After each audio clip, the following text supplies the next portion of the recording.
सुंदरनगर एक गांव में रमेश अपने परिवार के साथ रहता था। रमेश चप्पल बेचने का व्यापार करता था। उसके घर में उसकी पत्नी और एक बेटा था। वह गांव-गांव जाकर चप्पल बेचा करता था।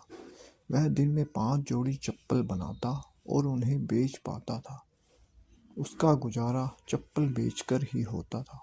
एक दिन जब वह घर लौटा तो उसकी पत्नी ने कहा कि उन्होंने 3 दिन से भरपेट खाना नहीं खाया है। तब रमेश कहता है कि क्या कर सकता हूँ, मुझे कोई और काम नहीं आता, अब मुझे परेशान मत करो। अगले दिन चप्पल बनाकर बेचने निकल जाता है। रास्ते में एक माँ अपनी बेटी के साथ मिलती है। बेटी माँ से कहती है कि वह नंगे पैर है, माँ मुझे चप्पल दिला दो। तभी माँ बेटी से कहती है कि बेटी मेरे पास इतने पैसे नहीं हैं कि मैं तुम्हें चप्पल दिला सकूं। जब तुम्हारे पिताजी शहर से वापस आएंगे तब तुम्हें चप्पल दिला देंगे।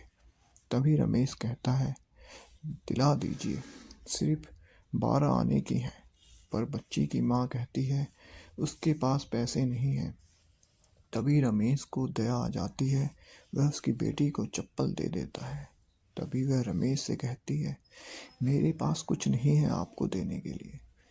वह घर जाती है और 3 पेड़ लाकर रमेश को देती है और रमेश से कहती है ये उसे साधु बाबा ने दिए थे, इन्हें अपने घर के आंगन में लगाना। रमेश उन्हें घर ले आता है और उन्हें घर के आंगन में लगा देता है। धीरे धीरे समय बीत जाता है। रमेश की मृत्यु हो जाती है। रमेश का बेटा 20 साल का हो जाता है।